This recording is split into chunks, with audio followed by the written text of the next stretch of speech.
If one short text can ruin your whole mood, this isn't just about texting. Last night they said goodnight like they meant it. Tonight all you got was okay. And now you're staring at your phone, reading that one word like it changed everything. Did something shift? Did I say too much? Are they pulling away? Or am I doing that thing again, turning one small message into a whole story? That's what it feels like to overthink every text in love. You're not just reading words anymore. You're reading tone, timing, pauses, the silence between one message and the next. Did something shift? Did I say too much? Are they pulling away?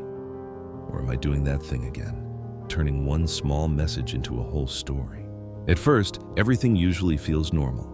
The conversations flow, they sound warm. You start getting used to their presence. You start expecting that same energy. Then one day, something feels off. Not big, not obvious, just different enough for your mind to notice. The reply is shorter, the warmth is gone, the message takes longer than usual, and suddenly you're not calm anymore. You reread the text, then you reread the one before it. Then you go back to last night, trying to figure out when the energy changed.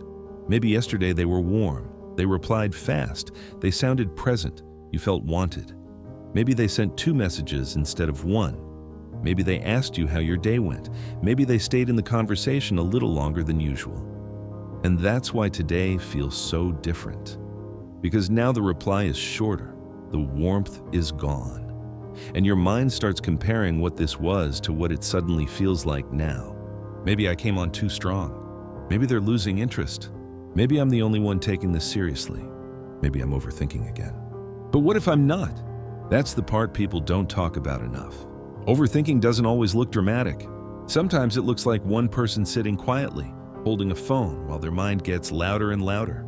And the hard part is, you usually know you're doing it. You know, one text shouldn't have this much power, but it does.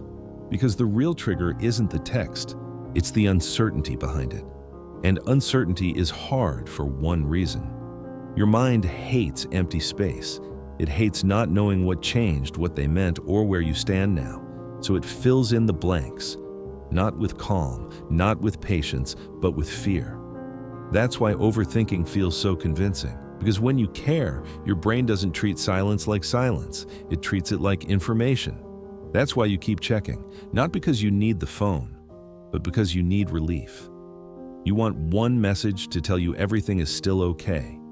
And until that happens, your mind keeps going back to the same screen, looking for peace in the same place that disturbed it.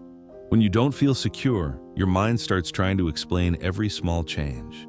A short reply doesn't feel like just a short reply anymore. It feels like distance, like rejection, like the beginning of something going wrong. And that's why one message can affect you for hours. Not because you're weak, not because you're too much, but because once you care, small things stop feeling small. So maybe the real problem isn't that you care too much. Maybe it's that uncertainty has too much power over your peace. And maybe that's the real work. Not learning how to decode every message, not learning how to predict every emotional shift, but learning how to stay grounded when everything in you wants to search for meaning. Because peace doesn't come from getting the perfect reply. It comes from not letting every small change decide how you feel about yourself.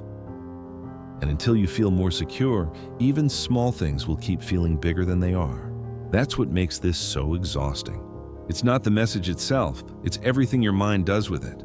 Because at some point, it stops being about the text and starts becoming a question about you. Am I still wanted? Am I still important? Did something change? Or did I just notice it before they said it out loud? If this feels familiar, you're not weird, you're not broken. You're probably just more affected by uncertainty than you want to be.